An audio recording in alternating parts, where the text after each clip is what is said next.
बिस्मिल्लाहिर्रहमानिर्रहीम। I am सनान Ahmad from textile. आज हम देखेंगे फ़ोटोशॉप के इंटरफेस के बारे में। जो हमारे पास स्क्रीन होती है उसमें हम विड्थ हाइट वगैरह कैसे मैनेज कर रहे होते हैं, या हम कलर्स किस तरह मैनेज कर रहे होते हैं।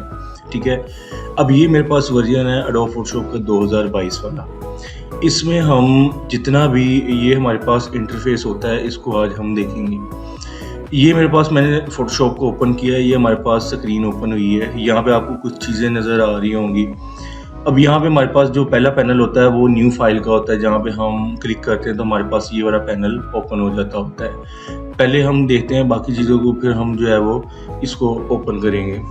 ओपन का मतलब ये होता है कि फॉर एग्जांपल अगर आपने कोई फाइल यहाँ से ओपन करनी है एडोब फोटोशॉप की, अगर आपने एडोब फोटोशॉप पे कोई वर्किंग की हुई है तो आपने सिंपल उस पर क्लिक करके और ओपन कर लेना होता है। जो एडिटेबल फाइल होती है वो हम एडोब फोटोशॉप की यहाँ से ओपन कर सकते हैं। इसकी शॉर्टकट की होती है कंट्रोल ओ। जब आप दबाते हैं तो आपके पास तब भी वही चीज़ ही ओपन होती है। ठीक है, कंट्रोल एन जब हम दबाते हैं तो हमारे पास न्यू फाइल क्रिएट होती है। फाइल में जाकर भी आप यहाँ पे इनकी शॉर्टकट कीज लिखी होती है कंट्रोल एन कंट्रोल ओ, तो यहाँ से भी जो है वो हम ओपन कर सकते हैं। देखिए, हर काम को करने के 3-3 4-4 तरीके होते हैं। वो आप पे डिपेंड करता है कि आपने शॉर्टकट कौन सा यूज़ करना है।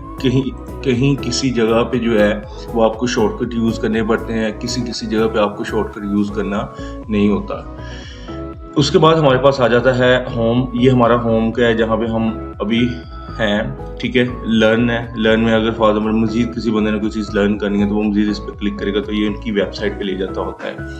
यूर फाइल्स में हमारे पास आ जाता होता है, ये हमारे पास होता है क्लाउड डॉक्यूमेंट। इसके बारे में हम मजीद डिटेल में डिस्कस करेंगे कि ये हमारे पास क्या चीज़ होती है।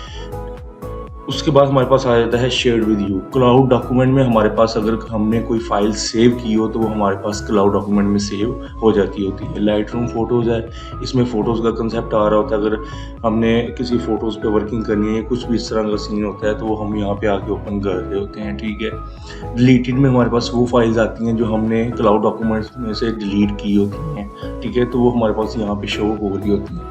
क्लाउड डॉक्यूमेंट को हम मज़ीद डिटेल में डिस्कस करेंगे कि ये हमारे पास क्या चीज़ होती है। न्यू फाइल पे मैं क्लिक करता हूँ तो हमारे पास एक पैनल ओपन हो जाता है जहाँ से हम इसकी विड्थ हाइट कलर्स और बाकी चीज़ें मैनेज कर रहे होते हैं। यानी कि जिसे हम कहते हैं कि हमने आर्टबोर्ड का साइज़ जो सेट करना होता है वो हमने यहाँ से करना होता है। ये हमारे पास है न्यू डॉक्यूमेंट। न्यू डॉक्यूमेंट में हमारे पास आता है रिसेंट। रिसेंट में हमारे पास वो चीज़ें आ रही होती हैं जो हमने पहले डिज़ाइंस जिनकी डायमेंशन सेट करके उन पर वर्किंग की होती है। ये हमारे पास जितनी भी चीज़ें आ रही हैं ये सारे वो वाले रिसेंट डिज़ाइन हैं जिन पे हमने ऑलरेडी वर्किंग की हुई है। ठीक है, उसके बाद हमारे पास सेव्ड है। सेव्ड में अब ये रिसेंट में हमारे पास ये साइजेस हैं। अब हम बाय डिफ़ॉल्ट जो खुद से सारी सेटिंग कर सकते हैं वो हम यहाँ से भी कर सकते हैं। ये वो वाले साइज़ हैं कि आप इन पर क्लिक करते जाएंगे तो ये बाय डिफ़ॉल्ट ही सारा कुछ सेट होता है इनमें, जो हमने रिसेंटली पे, क्योंकि ज़ाहिर बात है हमने वहाँ पे इसकी भी सेटिंग करके फिर ही क्रिएट किए होते हैं। तो यहाँ पे ये वाला है कि हम खुद जो है वो इसको सेट करके जो इस पर वर्किंग कर सकते हैं। सेव्ड में हमारे पास क्लाउड डॉक्यूमेंट में अगर कोई हमने काम किया होता है तो यहाँ पे हम सेव कर लेते होते हैं। फ़ोटो में हमारे पास ऑप्शन होता है, जिस तरह आप स्टूडियो में जाते हैं वहाँ पे वो आपसे पूछते हैं कि आपको पासपोर्ट साइज़ पिक्चर चाहिए, आपको किस साइज़ में पिक्चर चाहिए, तो वो जो है आपको प्रोवाइड करते हैं। अब ये हमारे पास है डिफ़ॉल्ट फ़ोटोशॉप साइज़। ये जितने भी हैं ये भी साइज़ दिए हुए हैं। पासपोर्ट साइज़ में चाहिए, जिस साइज़ में भी चाहिए आप यहाँ से इजीली सिलेक्ट करें, क्रिएट कर दें, आपका वो डायमेंशन आ जाती होती है। प्रिंट में हमारे पास एक चीज़ आपने माइंड में रखनी है कि प्रिंटिंग के लिए जो हमारे पास यूज़ होते हैं वो A4, A5, A3 इस तरह के साइज यूज़ होते हैं। प्रिंटिंग का सारा जो पैनल है हमारे पास यहाँ पे पड़ा है। आपको A5 चाहिए, B4 चाहिए, B3 चाहिए, C4 चाहिए, जिस तरह का भी चाहिए वो आपके पास अवेलेबल होता है। ठीक है, आर्ट एंड इलस्ट्रेशंस का काम होता है बहुत ज़बरदस्त होता है, काम करने का मज़ा आता है उस पर। ठीक है, अब इसमें ये जितनी ये डायमेंशंस हमारे पास दी होती हैं, इसमें वेक्टर बेस्ड चीज़ें भी बहुत बनती हैं। ठीक है, डिफरेंट तरह के आर्ट्स बनते हैं, बहुत क्रिएटिव होते हैं। अब ये कुछ एग्जांपल्स आपके पास नीचे शो हो रही हैं। इसी तरह की जो है वो हम चीज़ें क्रिएट कर रहे होते हैं। उसके बाद हमारे पास आ जाता है वेब। वेब में हमारे पास आ जाता होता है, अगर फॉर एग्जांपल जिस तरह हम कह रहे होते हैं कि PSD टू HTML, अगर फॉर एग्जांपल एक वेबसाइट डिज़ाइनर है तो वो क्या करेगा, वो कहेगा कि PSD में कोई डिज़ाइन क्रिएट करके दें ताकि हम उसको HTML में क्रिएट कर सकें। तो वेब के जितने भी डिज़ाइन होते हैं फ्रंट एंड के, वो सारे हम जो है वो इस पर डिज़ाइन कर रहे होते हैं, ठीक है।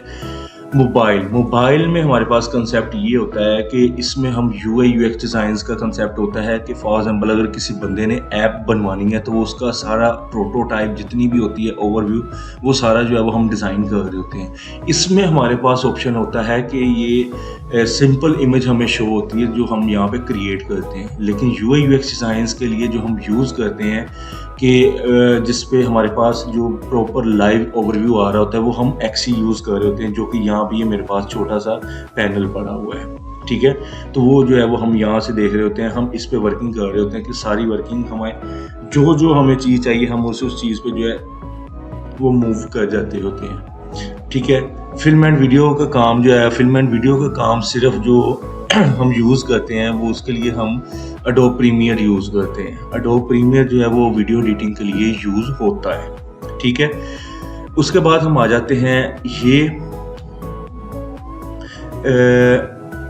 यहाँ पे हम जो है वो अपना नेम देते होते हैं, जो हमने फाइल का नेम देना होता है। यहाँ पे हम जो है वो विड्थ और हाइट देते होते हैं। ये हमारे पास होती हैं डायमेंशन जिन पे हमने रहते हुए काम करना होता है, pixels, inches, centimetres, millimetres, points, picas, ये हमारे पास डिफरेंट डायमेंशन हैं, ठीक है।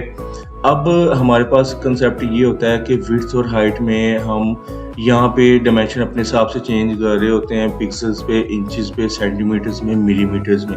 रेजोल्यूशन जो है वो हमारे पास 300 हम यूज़ करते होते हैं।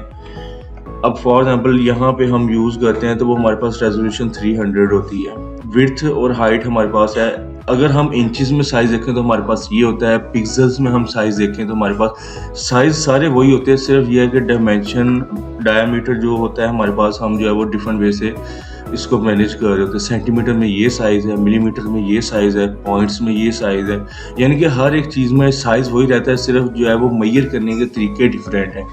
उसके बाद हमारे पास रेजोल्यूशंस आ जाती होती हैं कि हम 72, कम से कम जो हम 72 रखते होते हैं और मैक्सिमम जो है वो हम 300 रखते हैं। 300 जो है, अब रेजोल्यूशन का कंसेप्ट क्या है?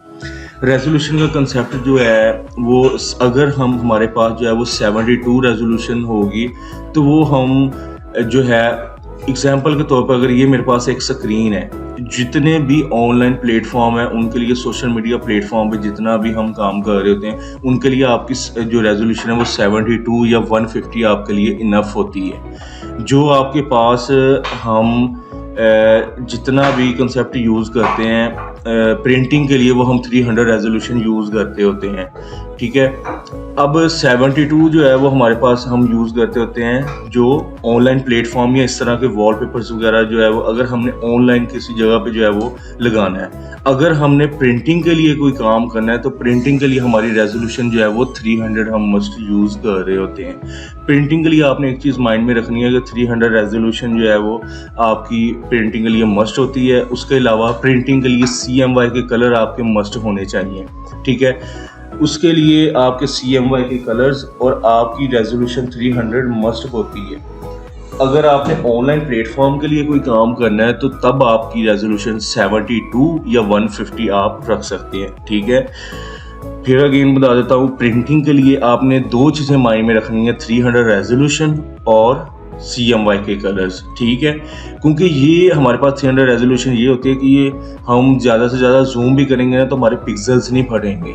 अब अगर फॉर एग्जांपल हमने डेस्कटॉप पे कौन सा हमने जूम कर करके बार बार देखना है, यहाँ पे हमें पिक्सल्स का इशू नहीं आता। हम कम जो है वो रेजोल्यूशन भी रख के काम करेंगे तो ऑनलाइन प्लेटफॉर्म पे जो है वो हम इजीली, अब फॉर एग्जांपल यहाँ पे कोई भी पोस्ट अगर मैं ओपन कर लूँ, एग्जांपल के तौर पर ये है, अब ये ऑनलाइन प्लेटफॉर्म के लिए है, इसको हम मैं जूम भी करूँ तो मेरे लिए मसला कोई नहीं बनेगा, ठीक है। तो इसलिए जो है वो हम इन चीज़ों को जो है वो यूज़ कर रहे होते हैं। उसके बाद आ जाते हैं हमारे पास ये ओरिएंटेशन होती है कि लैंडस्केप पोर्ट्रेट वाला कंसेप्ट होता है कि हमने इसको किसका यूज़ करना है। आर्टबोर्ड अगर आपने एक लेना है, दो लेना है तो वो आप ले सकते हो। इसमें आर्टबोर्ड एक पे रहते हुए ही हम काम कर रहे होते हैं, हमें मल्टीपल आर्टबोर्ड्स की ज़रूरत कम ही पड़ती होती है। उसके बाद हम आ जाते हैं, ये हमारे पास एरिया होता है कि वाइट एरिया आना चाहिए, ब्लैक आना चाहिए या बैकग्राउंड कलर आना चाहिए, ट्रांसपेरेंट आना चाहिए, वो आप पे डिपेंड कर रहा होता है। फॉर एग्जांपल ज़्यादातर मैं वाइट एरिया पे ही रहते हुए काम करता होता हूँ। अगर मैं यहाँ पे क्रिएट करूँ तो ये मेरे पास वाइट एरिया के साथ जो है वो यहाँ पे क्रिएट हो गया है। फिर मैं कंट्रोल एन करता हूँ तो यहाँ पे आपके पास ओरिएंटेशन में चेंज करके क्रिएट करता हूँ तो ये इस तरह आ जाएगा, ठीक है। फिर मैं कंट्रोल एन करता हूँ, अगर मैं ब्लैक पे रह के करना चाहता हूँ तो मैं ब्लैक को क्रिएट कर देता हूँ। फिर मैं कंट्रोल एन करता हूँ, कंट्रोल एन होता है कि न्यू डॉक्यूमेंट को ओपन करने के लिए या न्यू फाइल बनाने के लिए, ठीक है। ये बिट को आपने चेंज नहीं करना, ये इसी तरह ही आपने रहने देना है। कुछ चीज़ें होती हैं वो आपने बाय डिफ़ॉल्ट ही सेट रहने देनी होती है, उनकी चेंजिंग नहीं करनी होती। एडवांस ऑप्शन का यहाँ पे आ रहा होता है, यहाँ पे भी आपने कोई चेंजिंग नहीं करनी, जो बाय डिफ़ॉल्ट हमारे पास चीज़ें आ रही होती है हमने उसी पे रहते हुए काम करना होता है। ट्रांसपेरेंट में ये होता है कि कोई कलर नहीं होता, सिंपल खाली लेयर होती है, ठीक है। ये हमारे पास इंटरफेस होता है जिस पे रहते हुए हम काम कर रहे होते हैं। बाकी इंशाल्लाह नेक्स्ट वीडियो में फिर हम जो है वो टूल से स्टार्ट करेंगे, ठीक है। बहुत शुक्रिया।